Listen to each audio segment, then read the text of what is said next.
Entonces, hoy vamos a hablar de las generalidades de las enfermedades del sistema reproductor femenino, mama, y me faltó aquí poner y próstata. Oye, qué error. Voy a ponerlo aquí ya. Entonces, obviamente, esto es una clase que yo la agarré y hice como una especie de la uní, pues, porque la verdad es que hablar de todas las enfermedades, pues, chuzo. Es un tema, son mucho volumen. Entonces yo agarré, hice un triaje y elegí las que me parecen que son más importantes conocerla y las que me parece que usted no se puede ir de este curso sin conocer. ¿Okay? Entonces vamos a ver esta clase. ¿Okay? Bien, y lo primero que vamos a hablar es del cervix, porque eso yo creo que es de los primeritos que tenemos que hablar. Pero bueno, no sé, es que yo uso el orden del libro y el libro me lo pone al final. Fine, no pasa nada. No me sería pelear por eso. Entonces, una forma de abordar esto, que yo creo que ya lo hemos discutido en las otras clases, es en base a la parte no neoplásica y la parte neoplásica. Entonces, como hablamos del cervix, tenemos patologías que son no neoplásicas.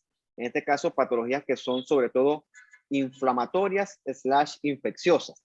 Y una bastante común es la cervicitis. Entonces, la cervicitis como tal, el cervix tiene su inflamación basal porque usted sabe que el cervix se encuentra en un ambiente teóricamente hostil, que en el tracto genital femenino, en el introito vaginal, ahí hay un pH que es bastante ácido, ahí hay mucha flora bacteriana, hay muchos microorganismos. Entonces, es esperar, valga la redundancia, que allí existan una inflamación basal. ¿Okay? Por lo general siempre es normal ver en las biopsias algún grado de cervicitis crónica, que hasta cierto punto es fisiológica, porque como un sitio de mucho ataque, tiene que siempre estar el sistema inmune vigilando, ¿no? Entonces, por eso dice, es extremadamente común. A veces es fisiológica, a veces sí obedece una causa infecciosa. Se puede asociar a esta secreción vaginal que cuando es anormal, eso se llama leucorrea. ¿Okay? Leucorrea. Entonces, ¿qué ocurre? Como dije, en esa área hay muchos agentes, hay muchos microorganismos. Entonces tú dices, pero bueno, ¿este es infeccioso, no es infeccioso? Por eso que dice aquí, es difícil clasificarlo. Entonces, cuando agarra ponderancia infecciosa, es cuando se asocia a las infecciones de transmisión sexual. Y tú puedes encontrar ahí las clamidias, que son más comunes de lo que uno cree, las tricomonas, que son parásitos, que son relativamente comunes también, las gonorreas también pueden encontrar herpes, sobre todo el tipo 2, y sobre todo el virus del papiloma humano, que de él vamos a hablar un poquito más adelante. ¿Okay? Entonces, realmente, la cervicitis como tal, esto es importante cuando causa síntomas, ¿no? Siendo el síntoma más común que la paciente, si la quieren ver así, tiene una descarga vaginal anormal. ¿Okay? En ese momento tú buscas atención y por lo general te recetan óvulos que contienen varios medicamentos que son antibióticos, antimicóticos, que lo que hace al final es eliminar el agente infeccioso y restablecer la flora normal. ¿Okay? O sea, realmente es una cosa tan común que hasta cierto punto tú dirás, no tiene mayor relevancia clínica. Bien, lo que sí tiene relevancia son las cosas neoplásicas del cervix. O sea, hace 50 años o quizás más, bueno, hay una historia bien curiosa, ¿no? Si usted quiere la busca. ¿Cómo se llama esta señora? Henrietta Lacks. Búscalo. Células HeLa. Células HeLa. HeLa cells. Carajo, HeLa cells, no sé. Desde 1950, ¿no? Henrietta Lacks, estaba bien yo. Porque lo que se llama células, voy a copiársela aquí en el chat, se llama HeLa cells. Esas son células cultivadas de una paciente ya por los años 50, 60, que tenía cáncer de cervix, ¿ok? Carcinoma escamoso, como ustedes bien ya acuñaron la mayoría en su taller. Entonces, lo curioso de esa célula HeLa es que se le extrayeron, se cultivaron y hoy en el 2021 esas células aún siguen vivas, ¿ok? Con el medio de cultivo adecuado. Entonces, gracias a esas células HeLa se han podido entender muchas cosas sobre cómo se comportan las neoplasias malignas y cómo se pueden tratar. La otra cosa curiosa con respecto a las células HeLa es que la paciente nunca se le preguntó si ella quería que se estudiara o no. Entonces, espérate. No, es otra cosa. Sorry. Entonces, hay un tema de ética porque a la paciente no se le preguntó si le podían extraer sus tejidos para estudiarlo. Y bueno, lleva otras connotaciones que son parte de la medicina. ¿Por qué le estoy diciendo esto? Porque hace 50, 60 años, el cáncer de cervix era como un machete. Cortaba cabezas, obviamente de las mujeres, ¿no? Tiene una mortalidad altísima porque no existían las pruebas de tamizaje. ¿Okay? No existía el PAP. Gracias a la medicina, qué sé yo, gracias a Dios, pero no es. Gracias a la medicina y gracias a la ciencia, hoy en día sí existe el tamizaje del cervix con el Papa Nicolau y gracias a eso, sí, no es que la paciente no tenga el factor de riesgo, pero se evita que entonces la paciente avance a estadios que ya comprometen mucho la salud de la paciente. ¿Okay? Eso es, por eso es que hoy en día el Papa Nicolau, peso por peso, es la mejor técnica de tamizaje. La más amplia usada, la más barata, o sea, es la mejor. ¿Okay? Peso por peso es la mejor. Entonces, cuando hablamos de neoplasia de cervix, gran parte de estas son epiteliales, la gran mayoría son carcinomas escamosos, pero también encontramos adenocarcinomas. Y ambos se asocian en un porcentaje que puede llegar al 98%, quien quita que más, a las cepas de papilomavirus de alto riesgo. Entonces, para entender esto, tienes que comprender o tienes que manejar la histología del cervix. O sea, que el cervix tiene acá por fuera, en el exocervix, su epitelio escamoso, estratificado, no queratinizante, y cuando entramos dentro del canal endocervical, ese epitelio cambia a un epitelio cilíndrico simple con cilios, que es mucosecretor. Entonces, en la frontera de un cambio de un epitelio a otro, hay un cambio, ¿no? Ese sitio se llama la unión escamocolumnar o también al que protruye hacia la cavidad vaginal, también del punto de vista anatómico, a eso se llama zona de transformación. Entonces, ¿por qué es importante esto? Porque en ese sitio donde convergen los tipos de epitelios, en ese sitio es donde se da con más frecuencia la transformación maligna o donde el virus ataca las células y es ahí donde se tiene que tomar la muestra del PAP porque es en ese sitio donde los cambios citopáticos virales son más esperados encontrarlos. Entonces, cuando las mujeres van a hacerse su PAP, le colocan el espéculo, tú tienes aquí entonces el canal, el orificio cervical, ¿ok?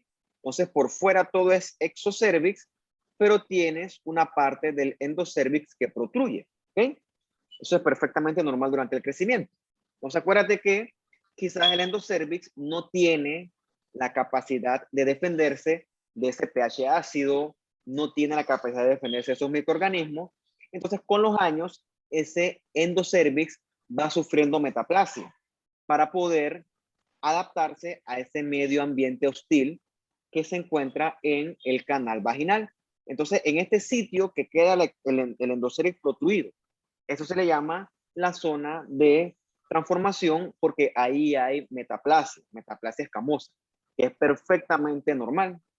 Entonces, en esa zona es más común encontrar los cambios virales, o sea que el PAP lo deben tomar en esta zona.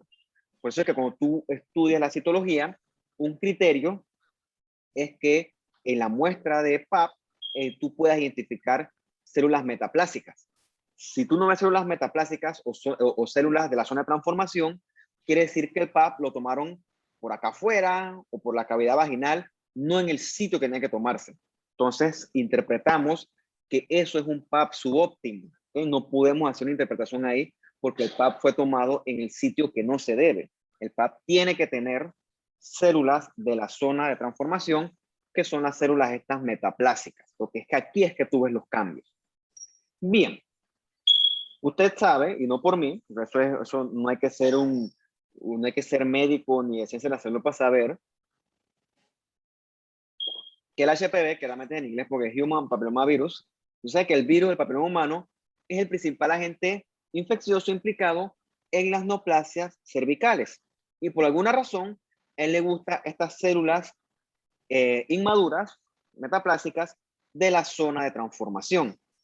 Yo agregué esta línea acá abajo porque cuando tú estudias el Bethesda y ves la clasificación de las neoplasias que surgen en el cervix, no solamente afectan las células escamosas, ¿okay? También hay neoplasias glandulares asociadas, al virus del papiloma humano. ¿Okay? Tenemos lesiones precursoras, que son las famosas ACG, que son las atípicas células glandulares, que con el tiempo se pueden transformar hacia adenocarcinomas. Entonces, un concepto importante que creo que ustedes se lleven es que el papilomavirus le pega tanto al epitelio escamoso como al epitelio glandular. ¿Cómo prevenimos el HPV? Bueno, virtualmente es imposible. ¿Okay? Y eso no lo digo yo. Eso usted lo encontrará en la literatura. ¿Okay? Es muy difícil, porque así como el COVID nos da dolor de cabeza por lo fácil que se transmite, no es que se transmita fácil, sino que el virus tiene mecanismos para ser transmitido. Con el papilomavirus ocurre un fenómeno similar. El virus se ha adaptado para ser transmisible de muchas maneras. ¿Okay? O sea, él es súper transmisible, súper infeccioso. ¿Okay? Entonces, tiene muchas herramientas para que virtualmente sea imposible de no transmitirlo. Creo que está bien dicho así. O sea, usted puede ser fiel, por ejemplo. O sea, yo tengo 32 años y ponte que yo me infecté a los 20 años. Y ponte que yo tengo una pareja estable ahora. O sea, yo tenía el virus, simplemente ahora fue que vine a expresarlo. Entonces, virtualmente es imposible no tenerlo, porque es un virus que se ha adaptado a vivir y sobrevivir y ser transmisible. O sea, su potencia se basa en su capacidad de transmisión. ¿Qué ocurre? Por lo general, tú agarras el virus y tu sistema inmune tiene la capacidad de eliminarlo. Por eso es que decir que tú tienes papilomavirus no quiere decir jamás que tú tienes cáncer. ¿Okay? No, eso no es igual, porque por lo general tu sistema inmune agarra y lo elimina. Pero ¿qué ocurre?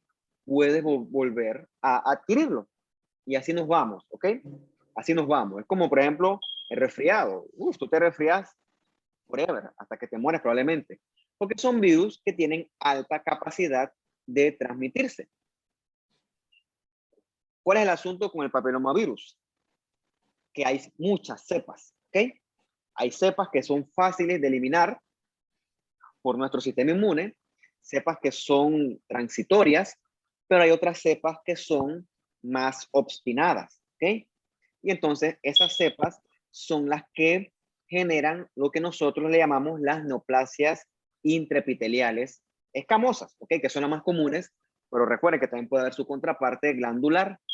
Y de alguna de esas neoplasias intraepiteliales, otras cepas sí pueden entonces progresar a carcinomas escamosos o también a adenocarcinomas. Entonces, como yo le estoy planteando que virtualmente es imposible no entrar en contacto con el papilomavirus, virtualmente es imposible, a menos que tú seas full abstinencia, y eso es biológicamente incorrecto. Hay ciertos factores de riesgo que sí te ponen en mayor chance de desarrollar este tipo de neoplasia. Por ejemplo, comenzar la vida sexual a una temprana edad o una edad más temprana, porque digamos que no tienes conocimiento, no sabes discernir si la relación es de riesgo o no, no conoces los métodos de protección. En general, culturalmente eres más inmaduro. Obviamente, tener múltiples parejas sexuales te pone en riesgo. Obviamente, parejas masculinas con múltiples parejas sexuales previas.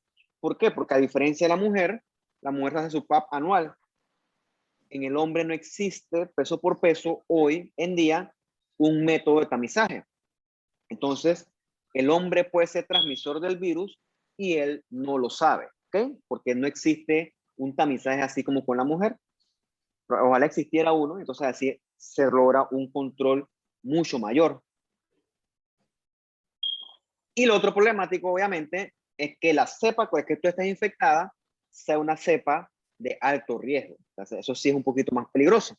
Entonces, esta imagen que la saqué yo de esta fuente de Verywell, me parece que las infografías son bastante atractivas para estudiantes.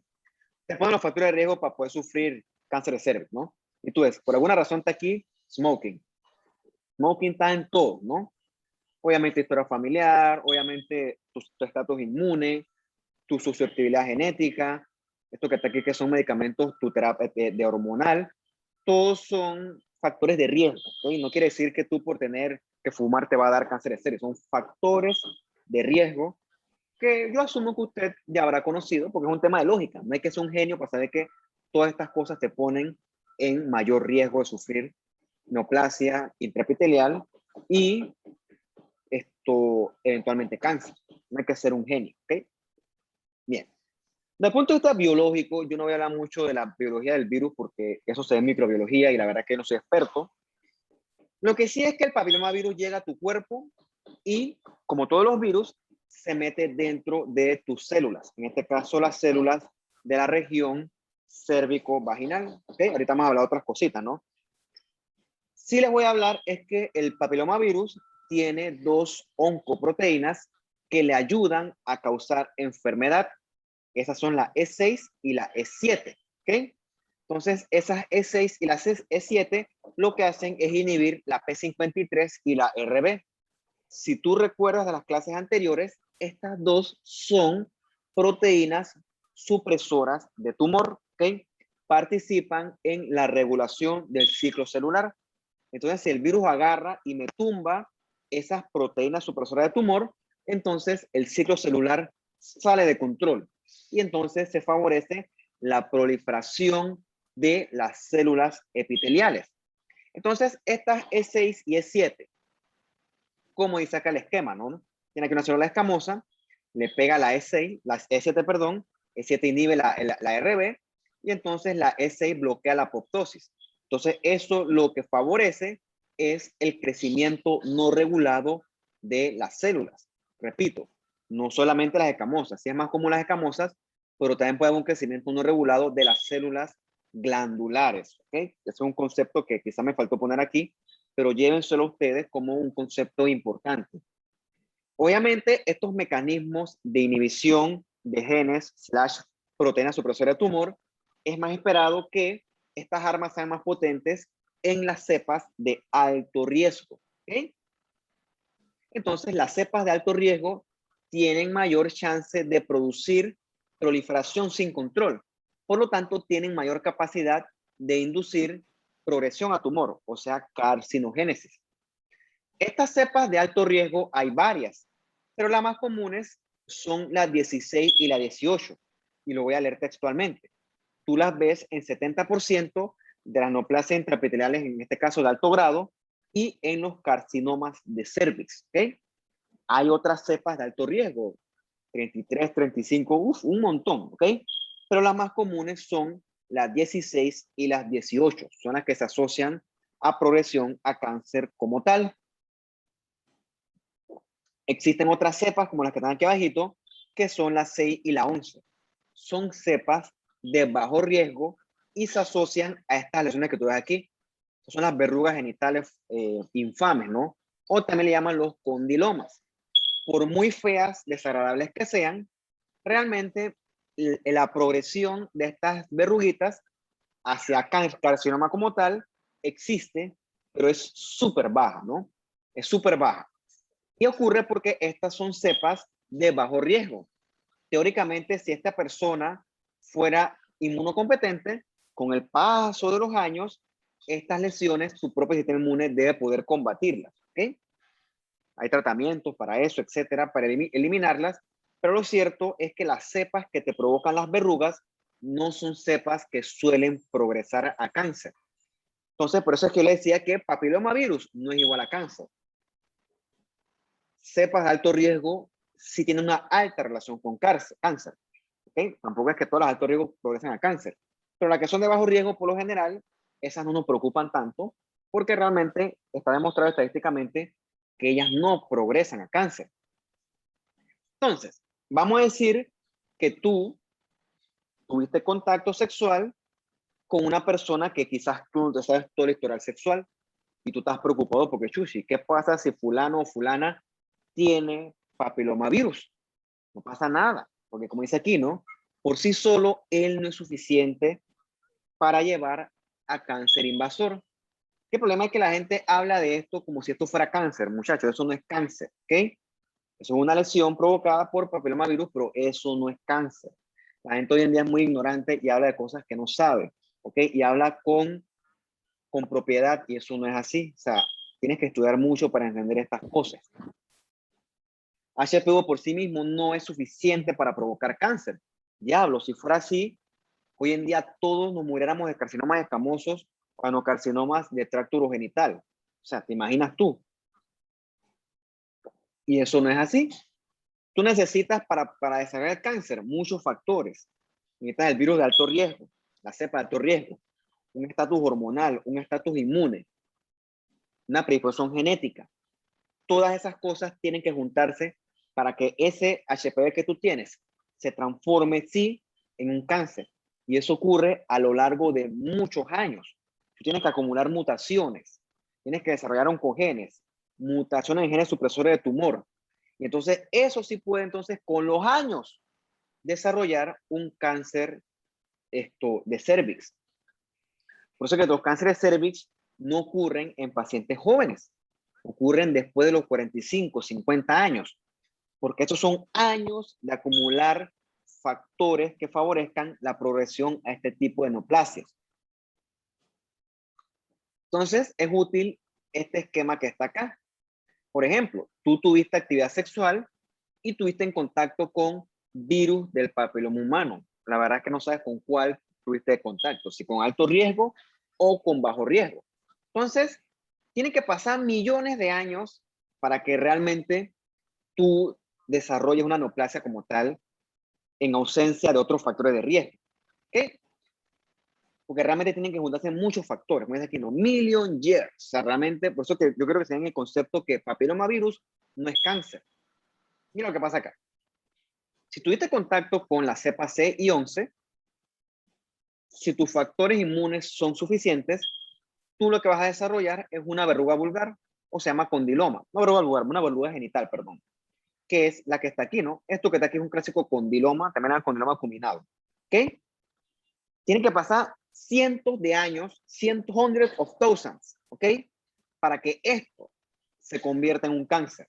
O sea, tú tienes que morirte, revivir cientos de miles de años para que realmente esa verruga que está causada por una cepa de bajo riesgo progrese a cáncer.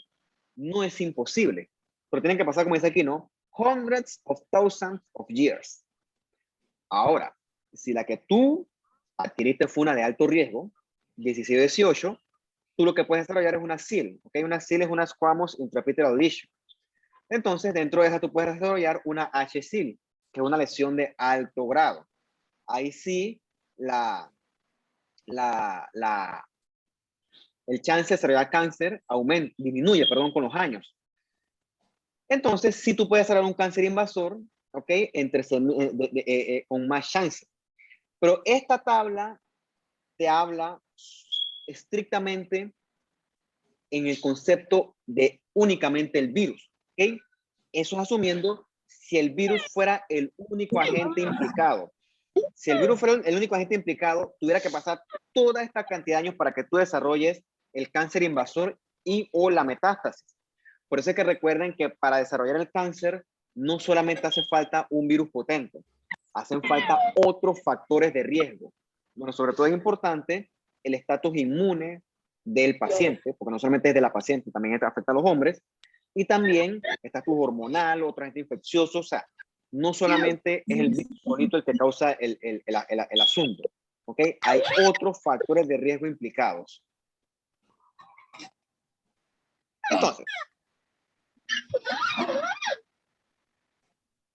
Diablo, Evelyn Fernández, ¿puedes apagar tu micrófono? Porfa.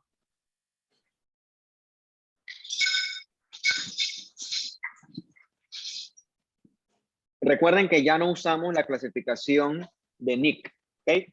Nick son las neoplasias intraepiteliales del cervix. Ya no usamos eso. Esa clasificación la propuso Richards ya por los años 70, 80. Eso se ha dejado de usar porque había Nick 1, Nick 2, Nick 3. El problema es que cuando tienes una clasificación de 3 tiers, la reproducibilidad interobservador disminuye mucho. Entonces, de repente es fácil decir Nick 1 y Nick 3, pero en el Nick 2 la cosa se pone turbia. Habrá patólogos y tólogos que te digan, no, pero esa es una Nick 3, pero le puse Nick 2. O sea, o es Nick 2 o es Nick 1. Entonces, cuando tienes una clasificación intermedia, la reproducibilidad se pone muy enredada. Entonces, nosotros hoy en día utilizamos la clasificación de Bethesda. Entonces, Bethesda te divide las neoplasias del cervix asociadas a HPV, te la divide en lesiones intraepiteliales escamosas del cervix, ya sea de bajo grado o de alto grado. ¿Okay? Recuerden que ya Richards no se usa, ahora se usa Bethesda. Bien, digamos que tú tienes los factores de riesgo necesarios para desarrollar esta lesión intraepitelial escamosa. ¿Ok? Digamos que tienes el virus y que tienes tus otros factores que discutimos en la diapositiva anterior. Para que una lesión intraepitelial escamosa se transforme en un cáncer. Chao, Eliana. Entonces, vamos, tú vienes bien tarde, entonces. Está bien. Tiene que pasar, como dice aquí, años, décadas, y de hecho, gran cantidad de las personas que hacen una lesión intraepitelial escamosa, con el tiempo su sistema inmune elimina solito el cáncer.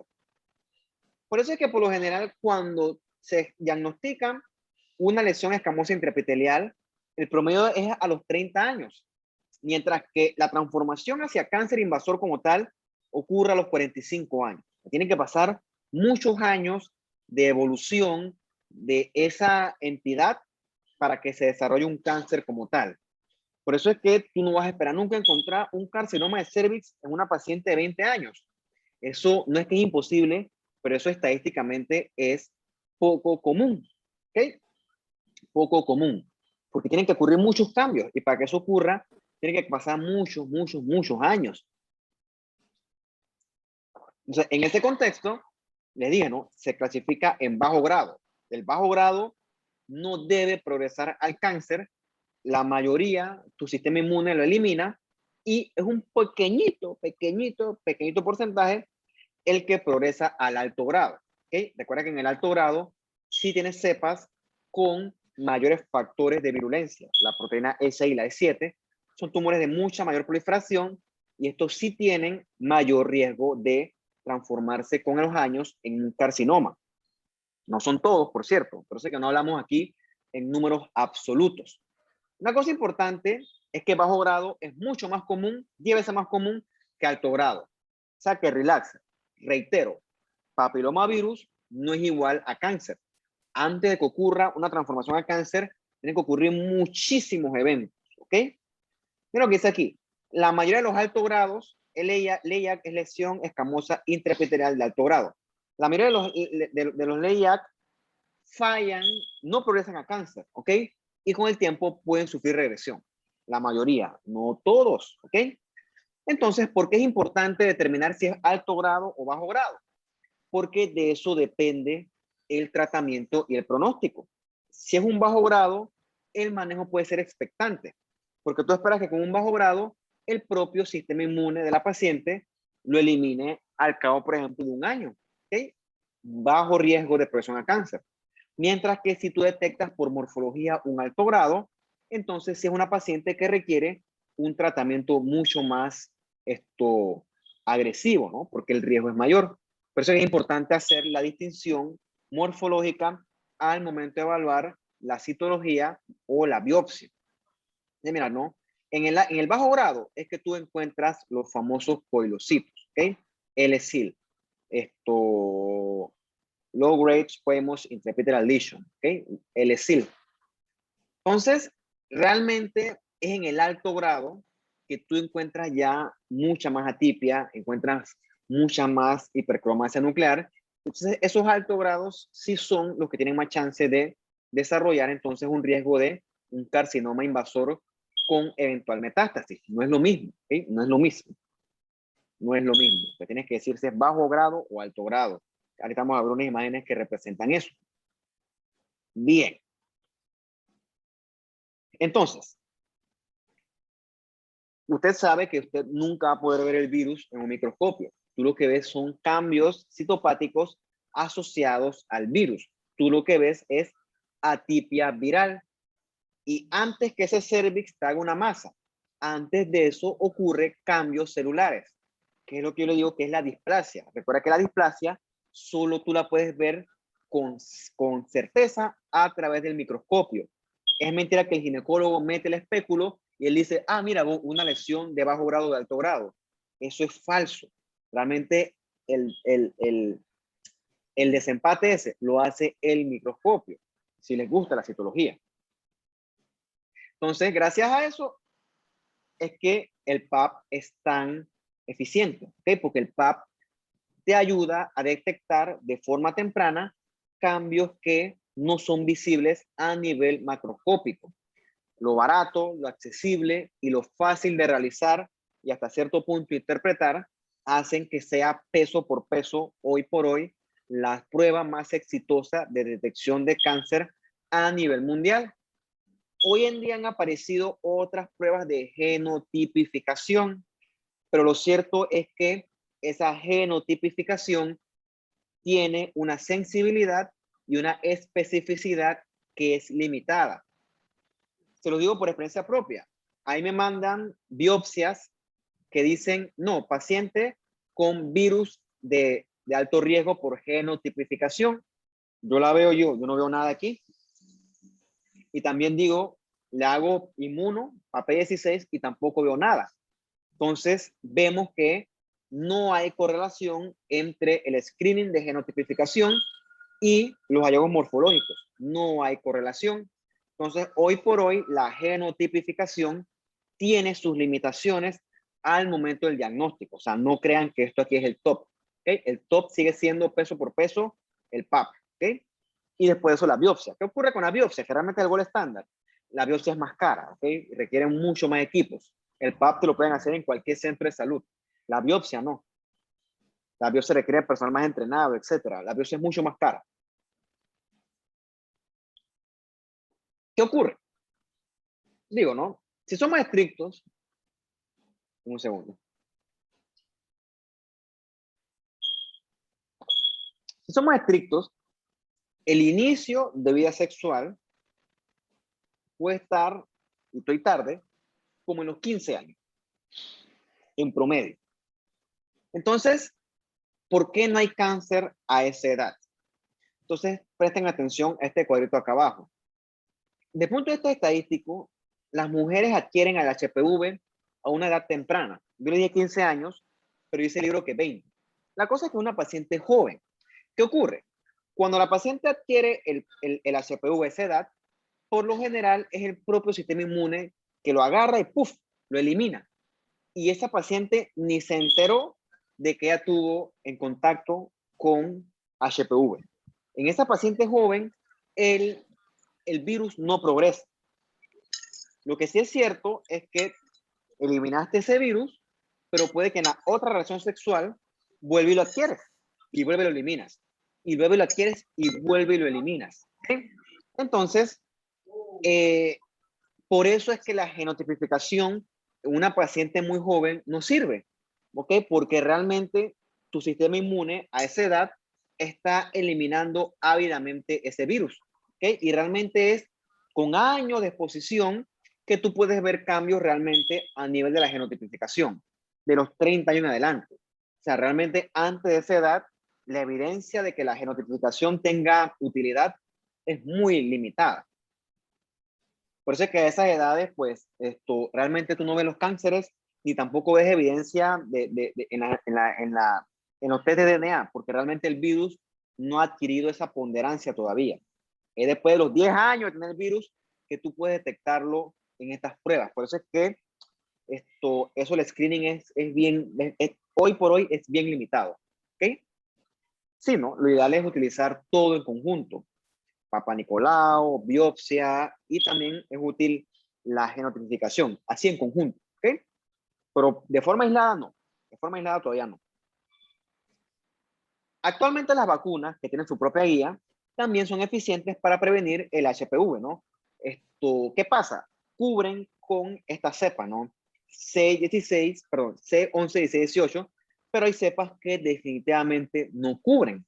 ¿Okay? Entonces, sirven, pero tienen su limitación.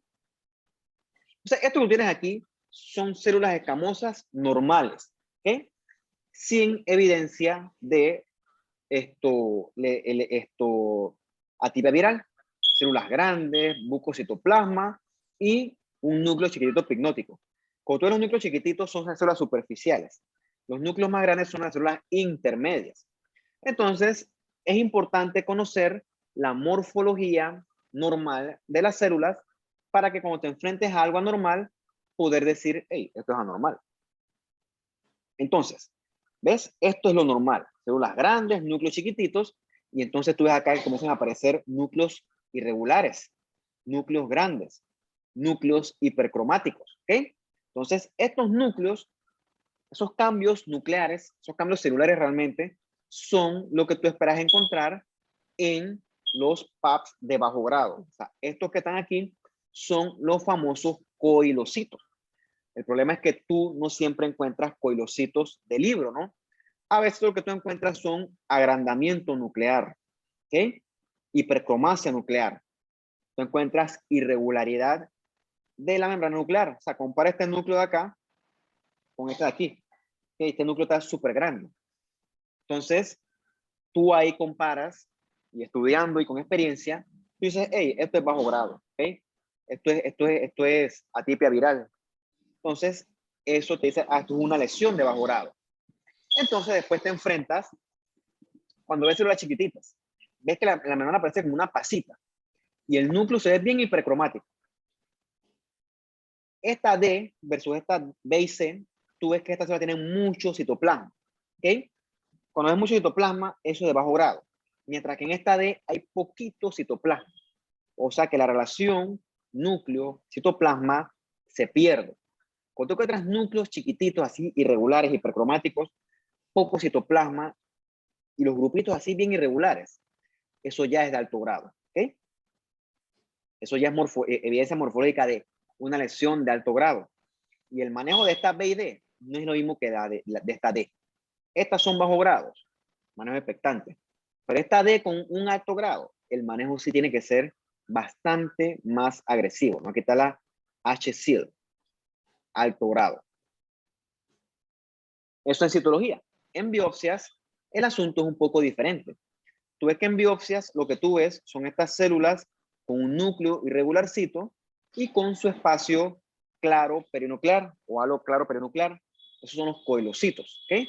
Entonces, esto que está acá es un bajo grado, ¿no? Un L-sil. Mientras que en los altos grados a toda mecha, como lo que tienes aquí, es que tú no puedes discernir esta célula de acá abajo, de la basal, es igualita a la célula superficial. Se llama pérdida de la maduración, ¿ok? Cuando hay pérdida de la maduración, quiere decir que el epitelio está desdiferenciándose. Otra cosa importante es que esta L-sil de acá arriba, tú la ves rosada. ¿Por qué? Porque la célula sigue teniendo bastante citoplasma.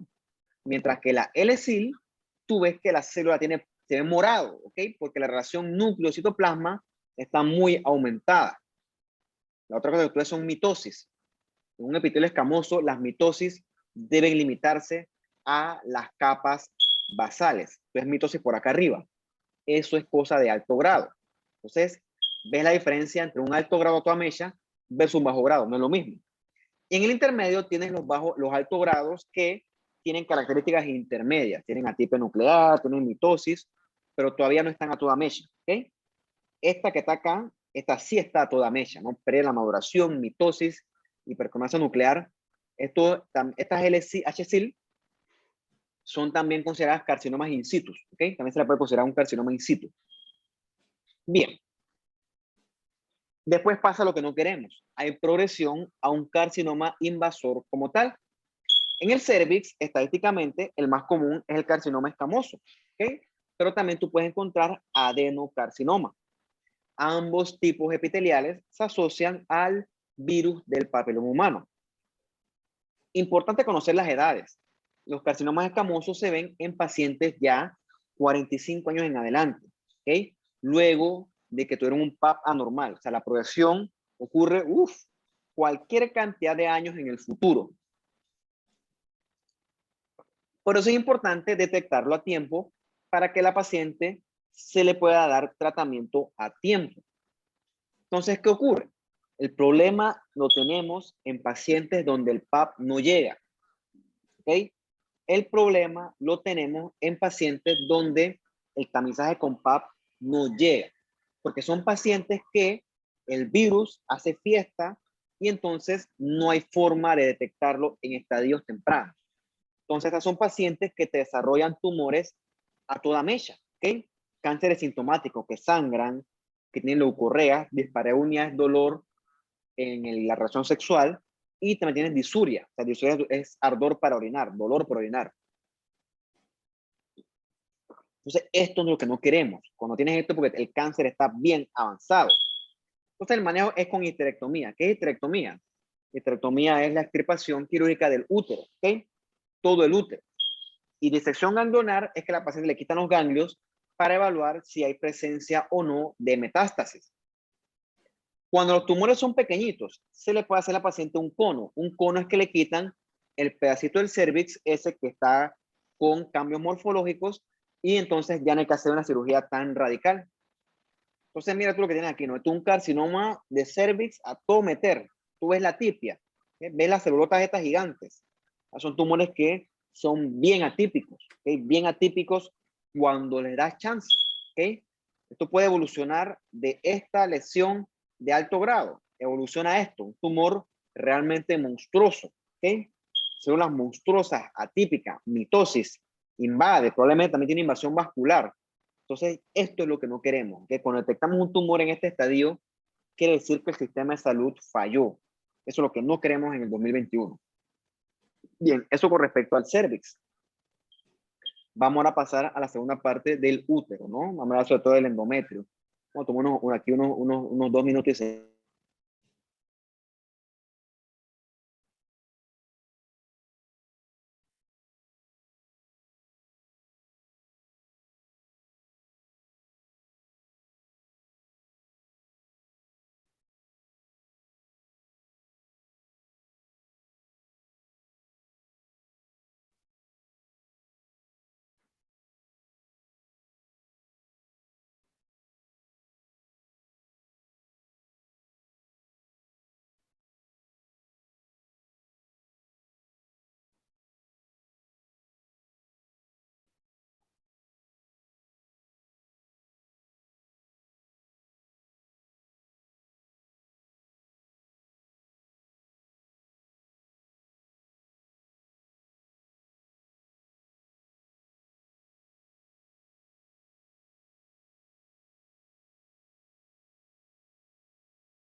Ok, sigamos entonces. Vamos a hablar, a subir un poquito, vamos a hablar del útero, ¿no?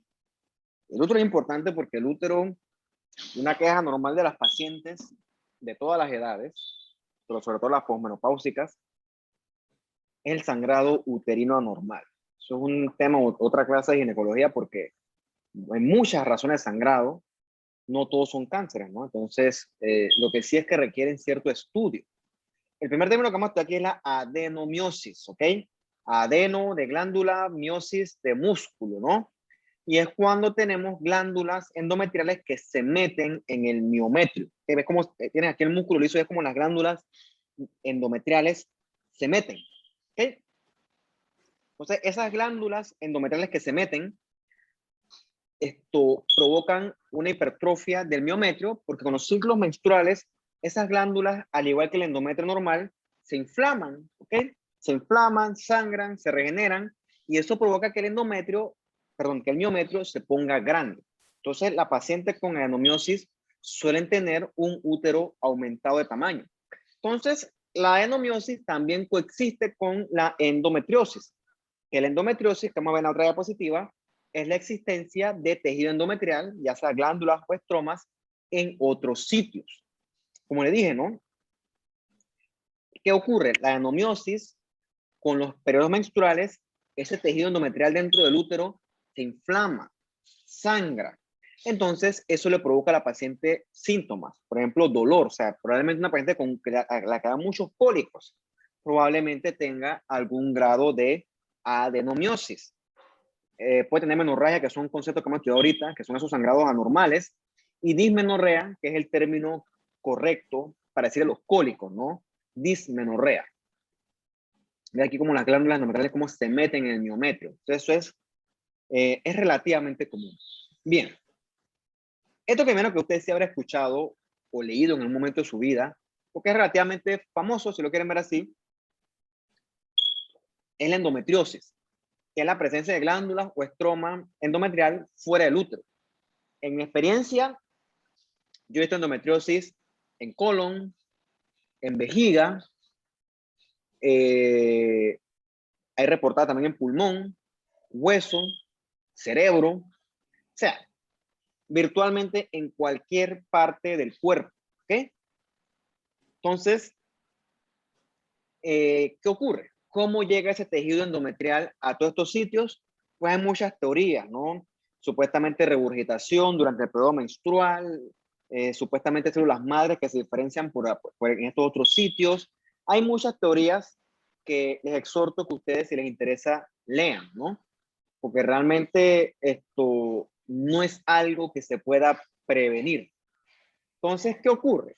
Al igual que cuando tu endometrio, si no estás embarazada o si no hay fertilización, el endometrio se cae todo durante el periodo menstrual, se inflama, sangra, y es lo que tú encuentras en el sangrado de la menstruación, ese endometrio ectópico, esas glándulas endometriósicas hacen lo mismo, se inflaman, sangran en esos otros sitios, sangran en el colon, en la vejiga, en el pulmón, donde sea que estén. Entonces, ese tejido llama a la inflamación, llama a macrófagos, ¿ok? Entonces, eso provoca muchos síntomas. ¿Verdad? La paciente duele mucho, sangra, hay sangrados, es bien sintomático, la famosa endometriosis, porque provoca demasiada inflamación. Bien. Entonces, como le dije anteriormente, ¿no? Al igual que tu endometrio como tal sufre cambios hormonales, el tejido endometriósico también. Entonces, imagínate tú si tu cavidad uterina no fuera permeable y cada vez que tú tienes la menstruación, la sangre se acumula. Tira línea, ¿no? Bueno, ponte que eso ocurre en los órganos con endometriosis. Como no hay orificio de salida, la sangre se acumula. Como por ejemplo en este ovario, ¿no? Famoso quiste endometriósico, o desde el punto de vista clínico también le llaman endometrioma. Con los ciclos menstruales, la sangre se acumula y el ovario va creciendo de tamaño. Es una cuestión, un ovario quístico. Y cuando tú lo abres, te encuentras dentro de él una cosa que parece como si fuera una Nutella, un pudín de chocolate, que eso es sangre acumulada, sangre vieja, ¿ok?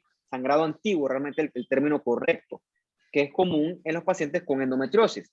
Entonces, no solamente el sangrado, recuerda que eso se inflama, crece de tamaño, eso causa mucha molestia, ¿ok? Entonces, si tú ves esto al microscopio, tú vas a encontrar esto, ¿no? Tú ves todos estos chocolatitos, son macrófagos llenos de hemosiderina, porque esos macrófagos llegan y tratan de comerse esa sangre vieja, ¿ok? Entonces, cuando tú encuentras estos ovarios con estos macrófagos llenos de hemosiderina, eso es evidencia de que hubo un sangrado antiguo. Por eso también estos quistes de ovario por endometriosis también le llaman quistes chocolates, ¿ok? Pero el término patológico es quiste endometriósico. El otro problema es que estas estructuras que se inflaman mucho generan mucha fibrosis, ¿ok? Entonces se adhieren unas estructuras a otras y entonces todos los órganos pélvicos con los años se van pegando, ¿ok? Se van adheriendo llenos de adherencias fibrosas y eso provoca dolor, inflamación y con el tiempo provoca infertilidad en la paciente. O sea, es muy sintomática la endometriosis. Si alguno de ustedes lo sufre o conoce a alguien que la sufre, probablemente se sienta identificada en este caso porque son mujeres obviamente, con lo que yo estoy diciendo, ¿no? Y donde sea que afecte, por ejemplo, si afecta el recto, la paciente va a tener dolor para defecar, puede tener sangre con heces, se afecta la vejiga, va a tener disuria. A lo cierto es que es bien sintomático, ¿no? Es bien sintomático. Y es una causa de sangrado uterino anormal. O sea, sangrado uterino anormal hay muchas causas que varían con la edad. Por ejemplo, ¿no? En un adolescente puede ser por un ciclo anovulatorio, en una paciente en edad reproductiva puede ser que sea relacionada con el embarazo, puede ser que tengas pólipos endometriales, leiomiomas, también, ¿no? El miedo es que tengas cáncer. Por eso que hay que estudiarlo, ¿no? Hay que descartar que tengas cáncer. Pero obviamente tú no esperas un cáncer en una paciente de 15 años. Tú lo esperas ya en una paciente un poco mayor, ¿no? Entonces, cuando hay sangrados anormales, tú lo que quieres es descartar por qué están ocurriendo. Entonces,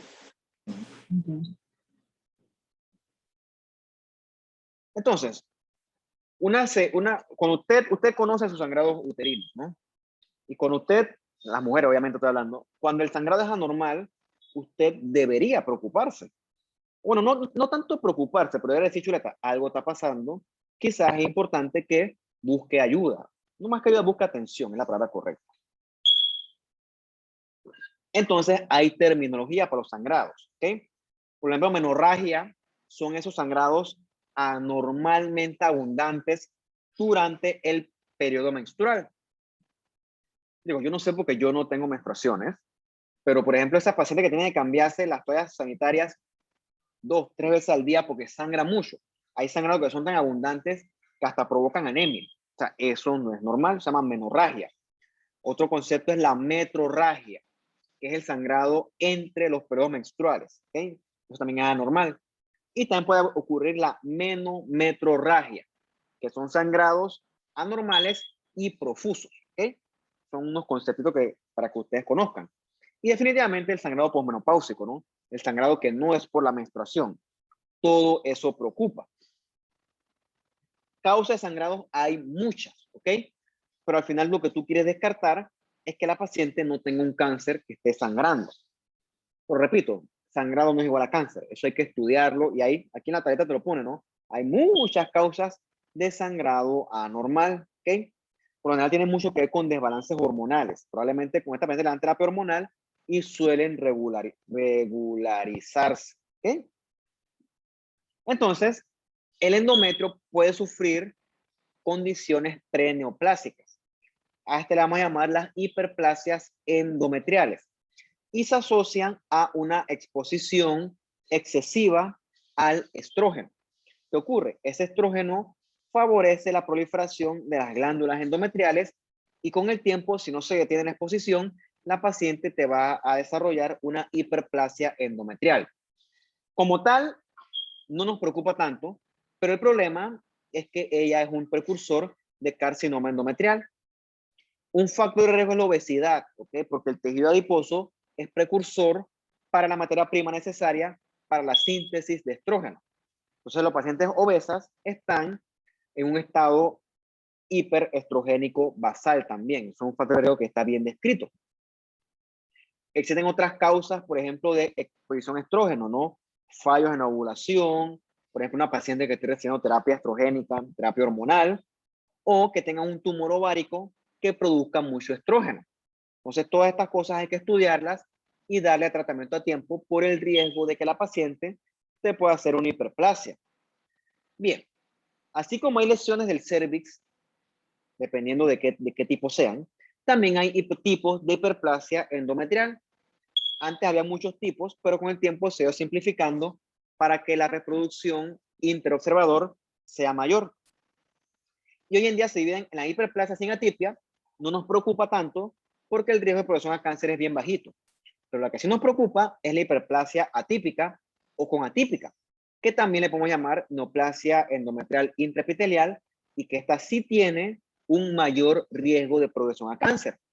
Por ejemplo, una hiperplasia sin atipia, probablemente con terapia hormonal, la paciente mejore.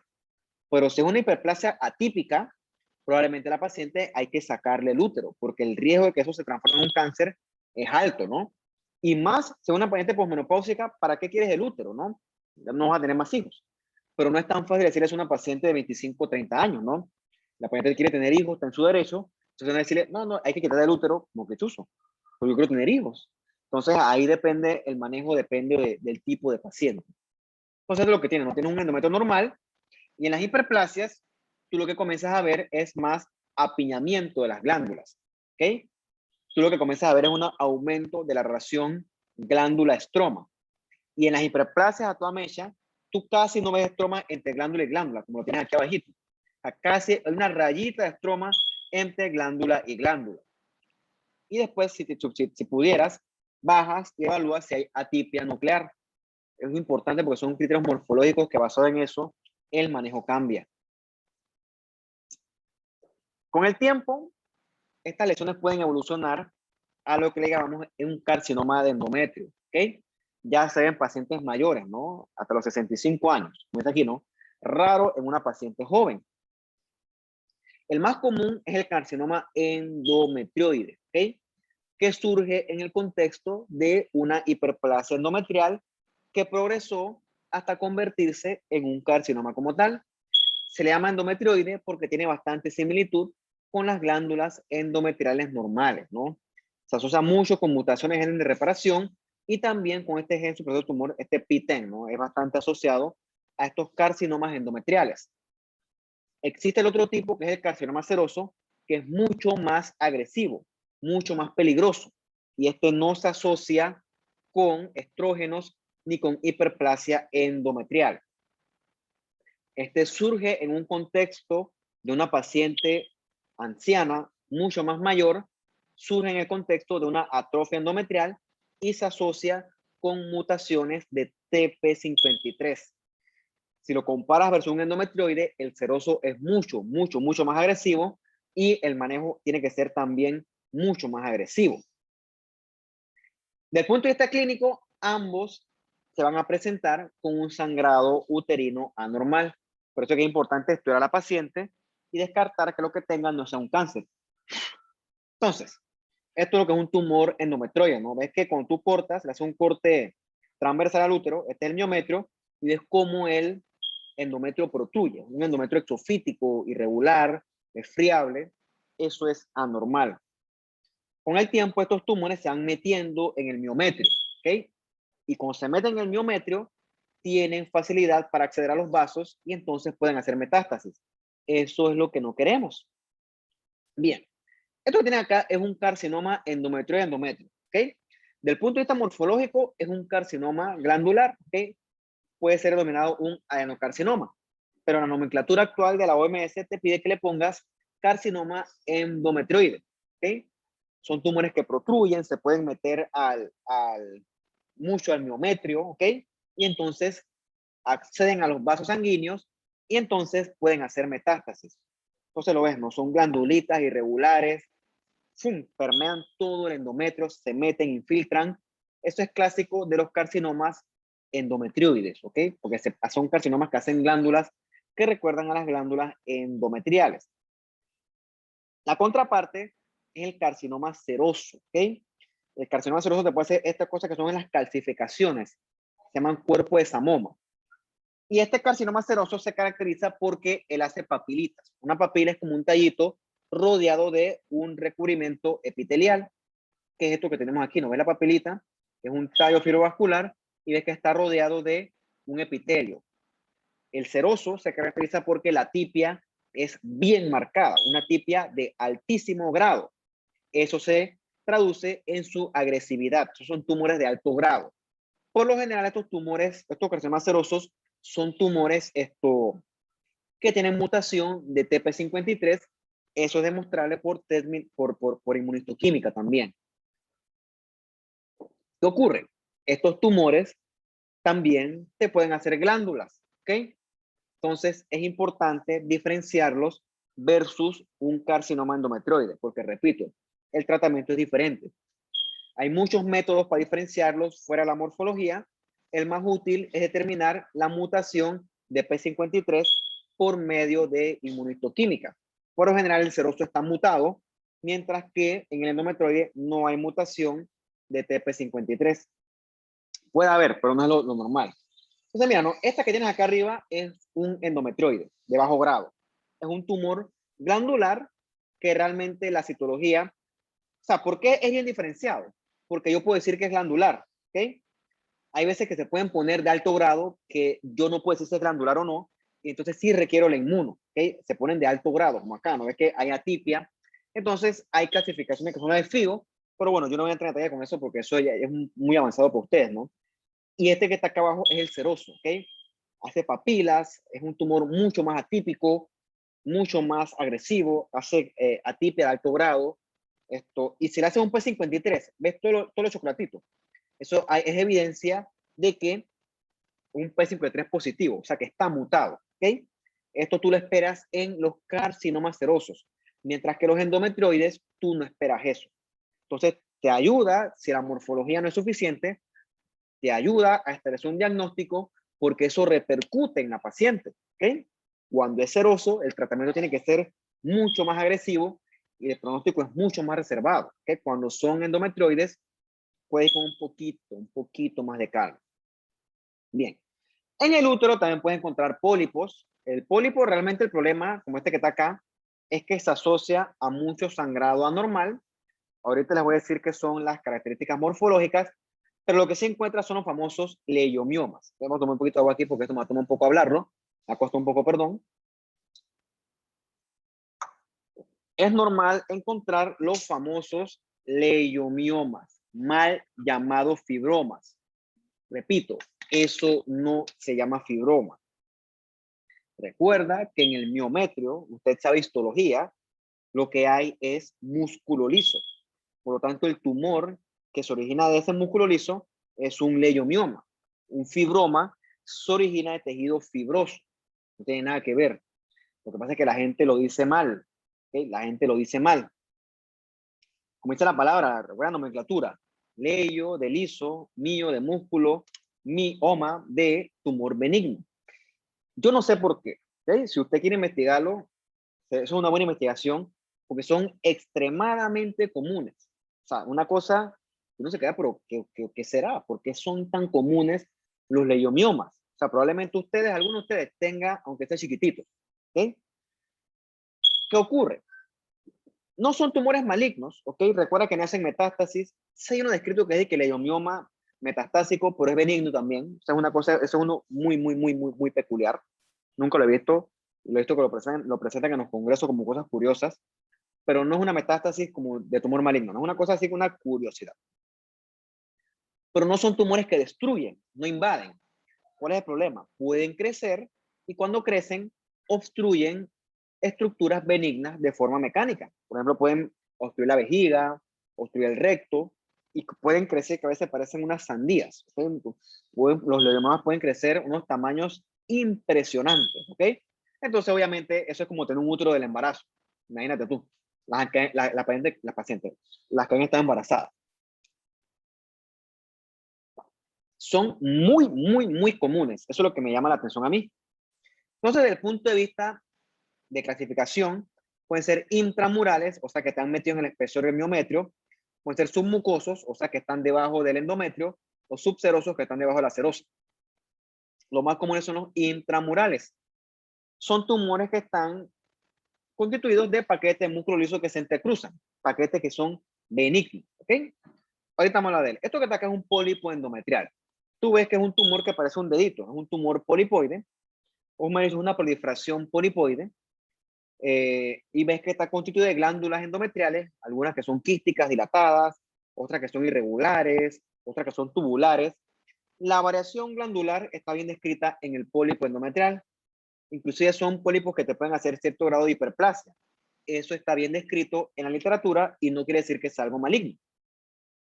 La otra cosa que te encuentras en el pólipo son vasos de pared gruesa. Son criterios morfológicos. No nos preocupa realmente. El problema es que produce sangrado y entonces lo quitan y ya, santo remedio. Esto que está acá son los famosos leiomiomas. Oye, esta foto está fatal. La verdad es que yo pudiera tomar mejores fotos que el Robin si se las mando, porque esto está terrible. Miren, esto que está acá es un corte coronal de un útero. Esto que está aquí es el cervix. Este es el canal cervical. Y esto que está aquí es la cavidad endometrial. Y todas estas bolas que están en el miometrio son los famosos leiomiomas. Por lo menos ves este que está aquí metido dentro del miometrio como tal. Esto es uno intramural. Mientras que ves este que está acá empujando la cavidad endometrial. Este es uno submucoso. ¿Okay? Ves que son tumores que son bien circunscritos. ¿Okay? Los bordes son bien delimitados. Cuando lo cortas son arremolinados y son tumores benignos, ¿no? Cuando tú lo ves al microscopio, tú ves puros paquetes de músculo liso, células fusiformes que se entrecruzan. Perfectamente benignos. ¿Cuál es el problema?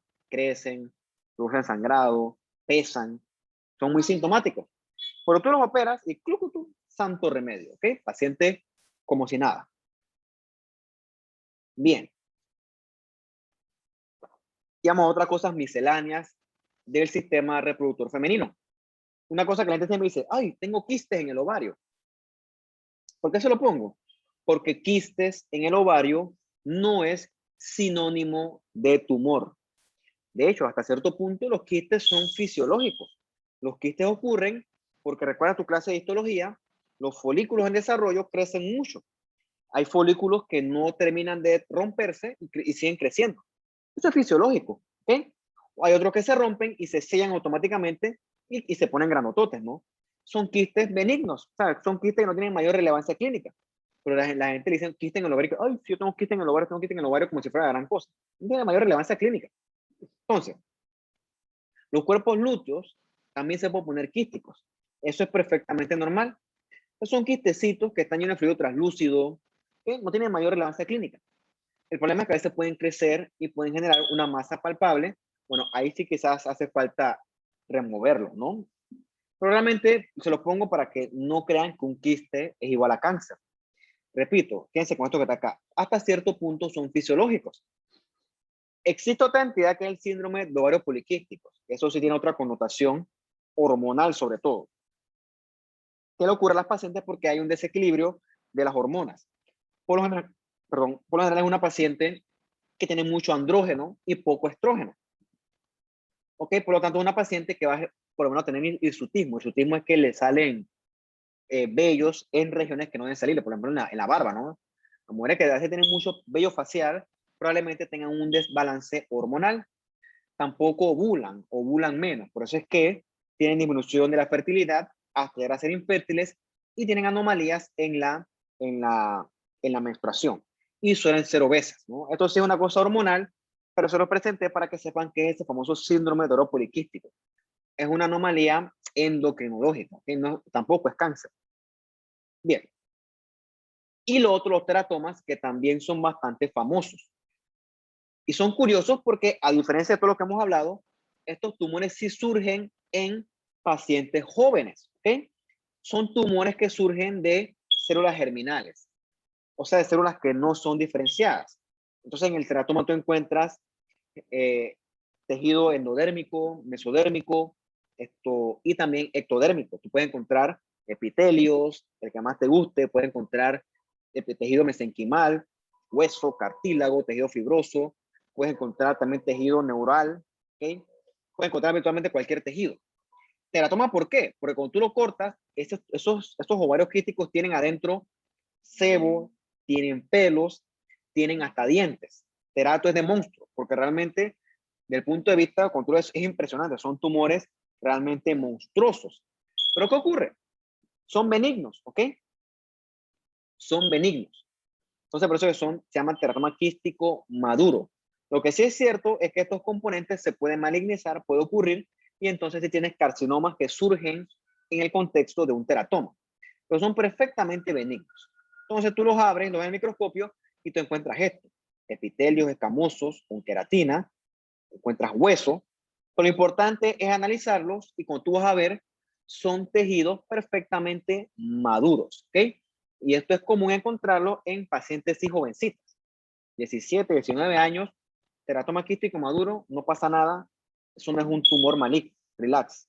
Digo, sé que quitarlo porque a veces pueden crecer mucho, hace efecto de masa, molesta mucho, pero son tumores que estadísticamente son perfectamente benignos, ¿ok? Entonces vamos a tomar unos minutos aquí y vamos a pasar a esta próxima parte de la mama.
Bueno, entonces vamos a ver la otra parte de la clase.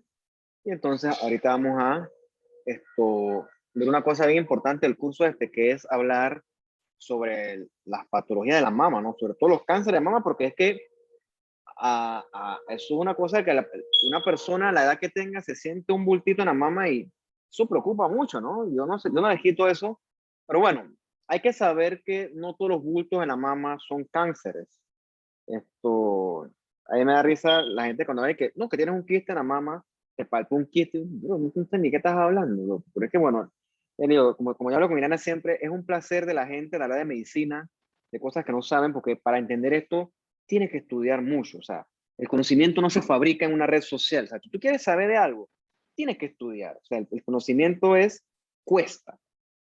Entonces, es hasta que tú estudias que realmente tú tienes la autoridad de hablar y decir las cosas objetivamente. Claro, pero eso toma tiempo.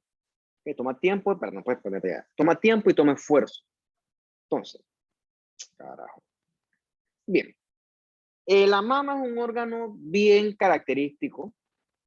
Yo no puedo hablar de la mama porque la verdad es que yo soy hombre, pero yo estoy seguro que ninguna paciente le dicen hay que hacer una extirpación de la mama y ninguna recibe eso con una sonrisa.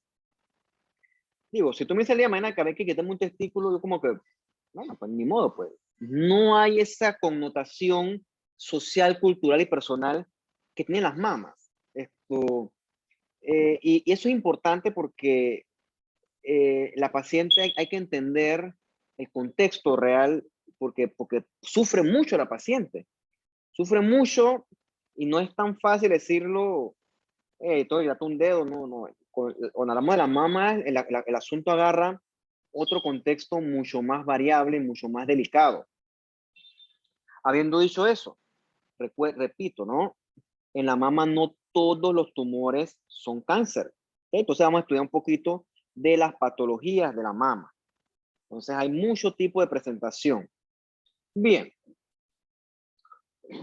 la paciente que se queja cuando tiene una enfermedad de la mama. Bueno, puede ser que tenga dolor. El término correcto para describir el dolor de la mama es la mastodinia o la mastalgia. Por lo general, un dolor en la mama no obedece a una neoplasia maligna, ¿ok? Por lo general, cuando a le duele una mama, por lo general eso obedece a una patología de naturaleza inflamatoria, ¿ok? Y esa inflamación de la mama se asocia sobre todo a la lactancia. Cuando se forman ¿cómo es la palabra? Eh, mastitis, ¿ok? Estas mastitis que se asocian sobre todo a la lactancia.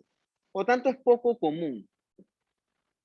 Secreción por el pezón puede haber, ¿okay? Hasta cierto punto es normal, pero cuando es sanguinolenta y unilateral sí te preocupa. Pues nada, la secreción del pezón se asocia a una patología benigna que se llaman los papilomas intraductales. Espérate, solo. ¿Okay? Y bueno, las masas palpables sí nos preocupan más. Por ejemplo, tenemos masas palpables, en una paciente joven, una masa palpable, joven digo 15, 20, 25 años hasta los 30, eso es un fibroadenoma hasta que se demuestre lo contrario. Porque los fibroadenomas son lesiones que son perfectamente benignas, ¿ok? Los fibroadenomas, la resección quirúrgica cura, lo que pasa es que el fibroadenoma puede regresar con el tiempo. Ya si tú me dices a mí que la masa creció, ¿okay? Está ulcerada, está herida a planos profundos, entonces ahí sí yo me preocuparía un poquito más. Y sobre todo si la paciente ya tiene más de 40 años por ahí arriba. Ahí la cosa sí agarra otro contexto que sí es un poquito de mayor cuidado. Entonces, otra cosa importante es que fuera de la masa, la mama no es muy sintomática. Por eso es que es necesario los tamizajes, que los tamizajes son con las mamografías, que lo que hacen es evaluar la presencia de microcalcificaciones, entre otras cosas. Entonces, como le dije, ¿no? El fibroadenoma es es un tumor bastante común de la mama y es un tumor benigno. Por lo tanto, decirte que tienes un fibroadenoma es como que, ay, Dios mío, gracias. ¿Okay? ¿Qué pasó? O sea, son tumores bifásicos, o sea, que están compuestos de dos tipos de poblaciones. Como nada, acá no tiene una población que es glandular y otra población que es estromal. Bueno, como te dije, ¿no? Estos son tumores que forman masitas, que una cosa que tú puedes hacer es moverlas. O sea, no están adheridas a planos profundos, sí pueden crecer, no duelen, no molestan, pero digo, te hace una bola en la mama, ¿no? Obviamente eso preocupa por definición. Entonces, cuando es una mujer joven, el diagnóstico de fibroadenoma está casi que asegurado. ¿Ok? Lo operan y ya, cool, no pasa absolutamente nada. Lo que sí puede pasar es que con el tiempo el tumor vuelve y crezca, vuelve y te operas y bueno, así te vas. Sí está descrito que tienen una alta tasa de recurrencia. Entonces son tumores benignos, tú no debes encontrar ni atipia, ni mitosis, ni invasión, nada de esas cosas. Es rarísimo a esa edad, rarísimo. Entonces esto es lo que encuentra un fibroadenoma, una proliferación de elementos glandulares junto a una proliferación de elementos estromales, perdón. Ambos elementos tú no encuentras ni mitosis atípica, ni atipia, ni plomorfismo. O sea, la proliferación es de componentes morfológicamente benignos. Morfológicamente benignos. Entonces, lo que sí nos preocupa a nosotros son los carcinomas de mama, ¿no? Que los tipos más comunes histológicos son epiteliales. ¿Okay? Por eso que son, pues aquí cáncer de mama entre paréntesis. ¿Por qué? Porque estadísticamente es el tumor maligno más común a nivel mundial. ¿Ok? Si tú buscas la estadística, el cáncer de mama es el número 1. Obviamente en mujeres también. ¿Ok? Y el problema es que es un tumor que se porta mal. ¿Ok? Hace metástasis, es agresivo y por eso es que tiene una alta tasa de mortalidad. La diferencia es que si lo comparas con el cervix hay tamizaje súper eficiente y hay formas de prevenirlo. Con la mama no es tan predecible. Sí hay tamizaje, pero tú no encuentras un mamógrafo en cada esquina. ¿Okay? Eso es lo que ocurre. Y la mamografía tiene otras indicaciones que no ocurre desde los 20 años. ¿No? Tiene sus otras connotaciones que se hace a edades mayores. Factores de riesgo, porque el cáncer de mama tiene su componente hormonal, es mayor edad en el embarazo, menor paridad, o sea, que has tenido menos hijos, ¿ok? Entonces, menos lactancia materna, o sea, son factores de riesgo, no es que por eso vas a tener cáncer de mama, pero sí está descrito, pero lo que sí es un problema es que tengas un acceso difícil a una unidad de salud, ¿ok? Porque si eso ocurre así, a la paciente no se le va a poder hacer un abordaje a tiempo. Entonces, eso sí es una desventaja real. Hay muchas formas de clasificar el cáncer de mama.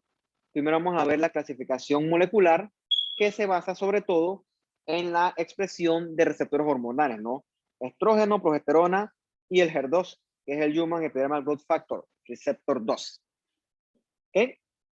Entonces, discutimos ciertos factores de riesgo, pero sí hay otros que vamos a prestar un poquito más de atención, ¿no? Como para cualquier enfermedad, la edad, entre mayor seas, mayor riesgo tienes de sufrirla. Aplica casi para todas las enfermedades y obviamente también el sexo, ¿no? Obviamente el cáncer de mama es más común en mujeres, pero también ocurre en hombres, ¿ok? Eso ténganlo muy claro. También puede haber cáncer de mama en hombres y por lo general es bastante agresivo. Sí puede ocurrir. También tiene cierta relación o correlación familiar, ¿ok? Si tu abuela y tu mamá sufrieron cáncer de mama, tú estás en un mayor riesgo de sufrirlo. Eso está descrito. Obviamente tiene sus factores ambientales de estilo de vida.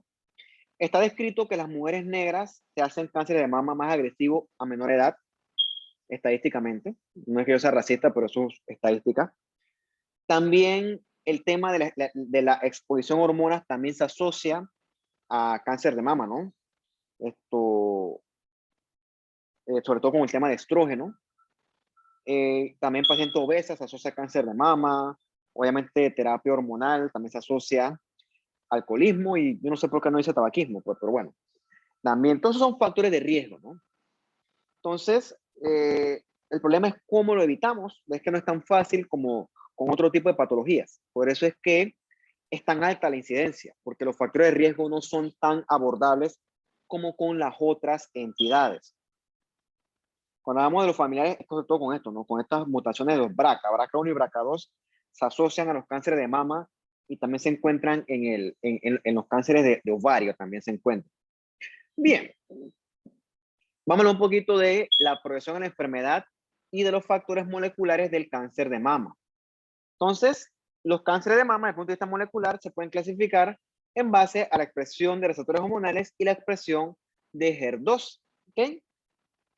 Ese progreso ahora en la neoplasia maligna se basa porque con el tiempo los epitelios ductales lobulares van adquiriendo mutaciones. ¿Okay? Entonces, mutaciones que afectan genes que regulan la estabilidad y regulan las vías de señalización. ¿Okay? Entonces, ahí encontramos a los BRCA1 y BRCA2, BRCA1, BRCA2, ¿okay? Que son genes supresores de tumor que están descritos que son defectuosos en el cáncer de mama. ¿Okay? Eso está descrito desde el punto de vista molecular. BRCA1 se asocia a los triple negativos. Triple negativos es que son ER, PR y HER2 negativos. Mientras que BRCA2 se asocia a los ER positivos. También se asocia el cáncer de mama a la mutación de TP53. Recuerden que TP53 es uno de los genes más comúnmente mutados en los cánceres en general. También, ¿por qué no? Incluimos al de mama. ¿Okay? Otro gen importante es el HER2. ¿Okay? El HER2 es importante porque es un factor de crecimiento con una actividad mitótica y de proliferación mayor y también se pone la apoptosis, ¿no? Entonces los tumores que presentan HER2 tienen mayor proliferación, pero también tienen mayor chance de que se le dé terapia dirigida. ¿Ok? Entonces tienes un cáncer de mama acá por HY, ves que es por inmunistoquímica ER, PR y HER2 positivo, ¿no? Entonces esto es importante para el momento de clasificarlo. Es importante hacer estos receptores porque no es para diagnóstico, ¿ok? El diagnóstico realmente tú lo haces por morfología en H&E. Esto tú lo ves para que la paciente sea candidata a terapia.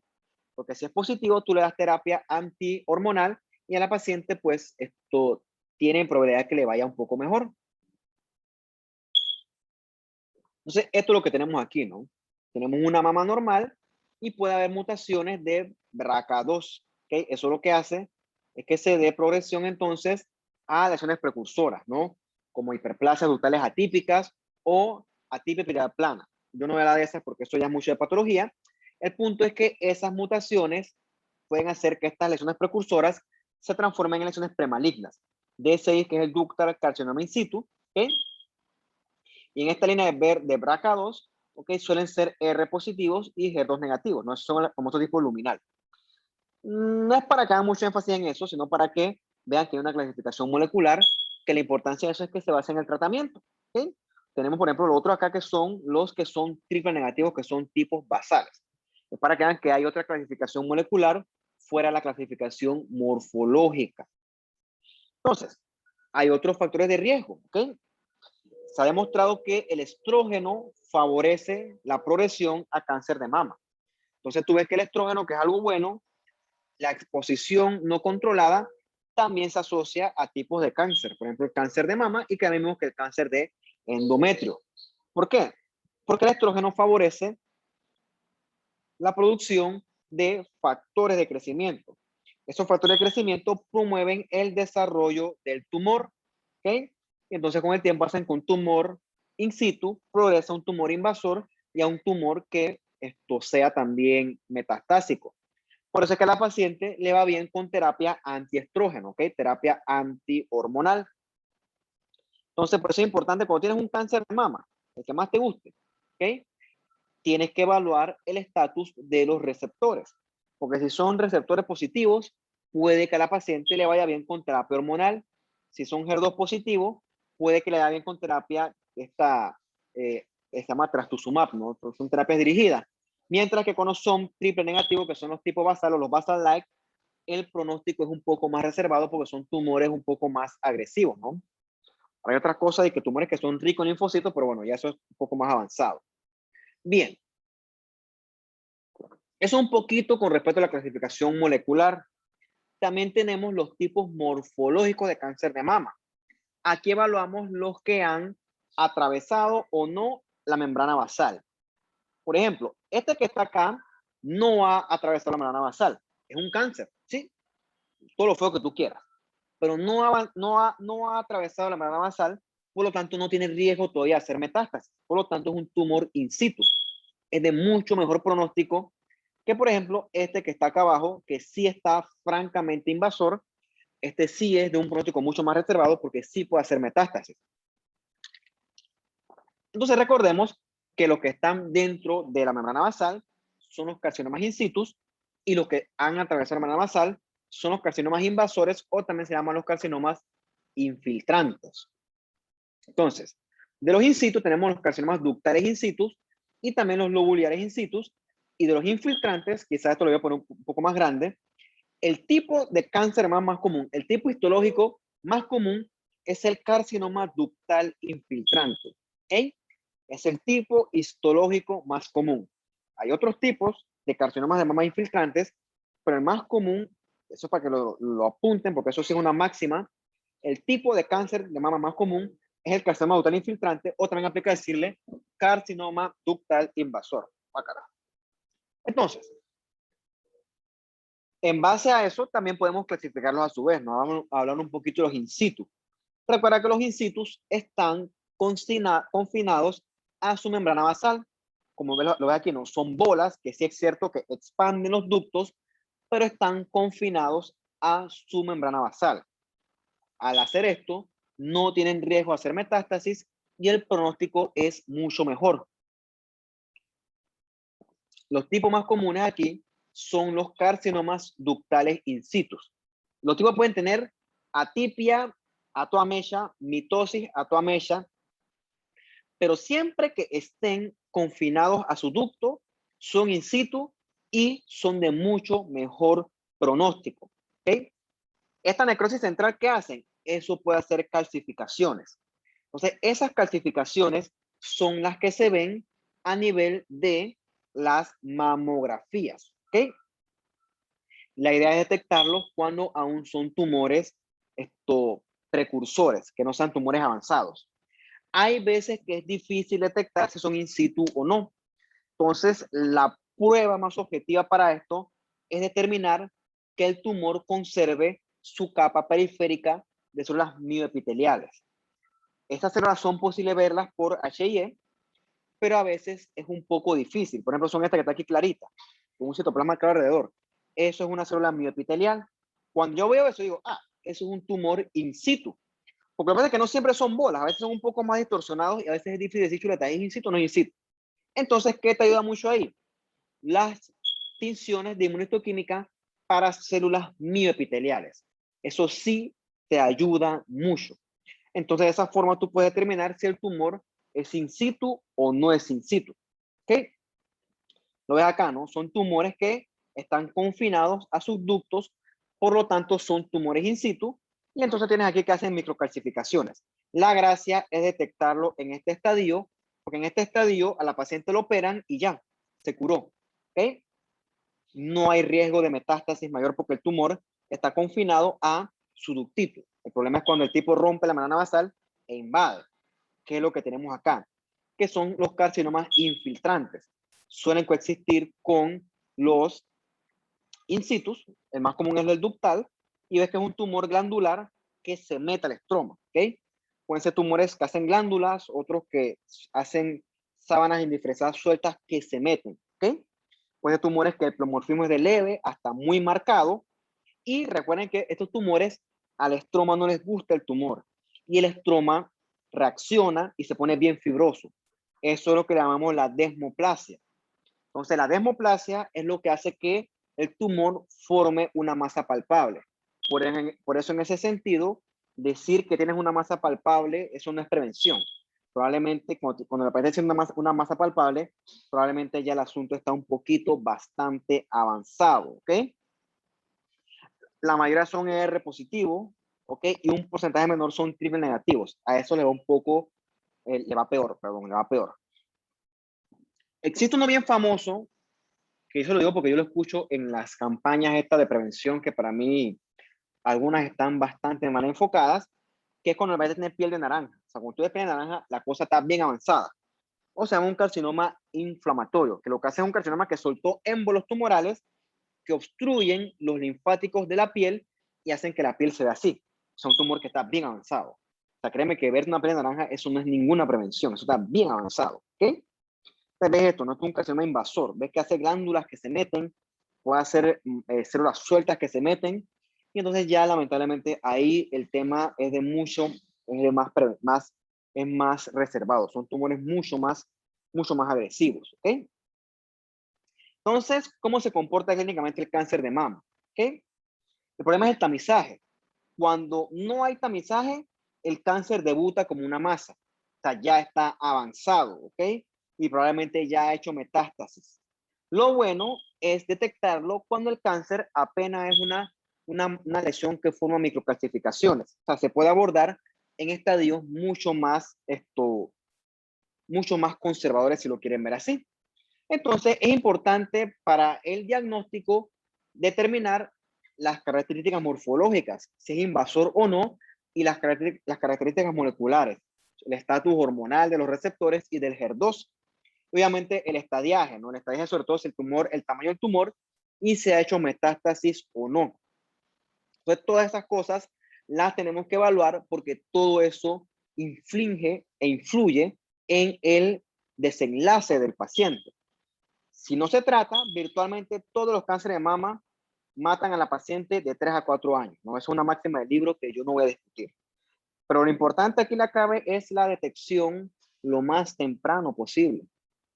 Entonces aquí para que haga un poquito de los receptores de ER, la HER2, ves cómo se hace, para qué sirve, ¿no? Si es ER, el tratamiento es con terapia hormonal, el HER2 es con terapia para anti-HER2, con este trastuzumab. Entonces ves que son cosas desde el punto de vista molecular importante que benefician mucho al paciente. ¿Para qué le digo esto? Digo, a nadie le hace gracia que le digan que tiene cáncer, pero cáncer no es sinónimo de muerte, ¿ok? Sáquense eso de la cabeza. Cáncer no es sinónimo de muerte. Entonces, voy a dejar las cosas aquí porque ya la cabeza me un poquito y estoy un poco cansado, la verdad, no voy a mentirles. Entonces, esto se los daré después, ¿no? Junto con la última clase, un poquito de la próstata. Entonces, a ver, ¿tienen dudas, preguntas, comentarios? Un poquito largo, pero bueno.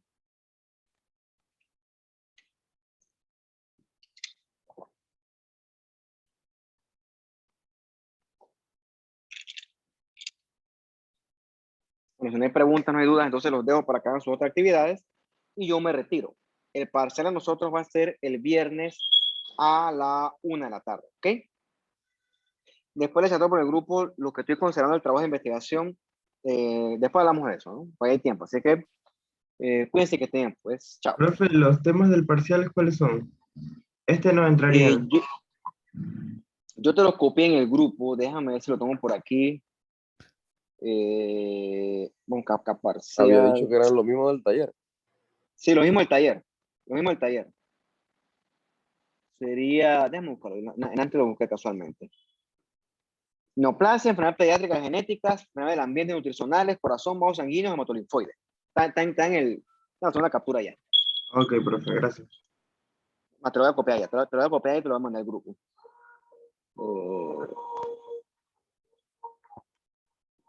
Bueno, ahorita llevo eso. Pero eso no mismo lo del taller. Y ya, pues. Entonces, chao, cuídense que estén bien. Igual, profe. Chao, profe. Chao, chao, chao.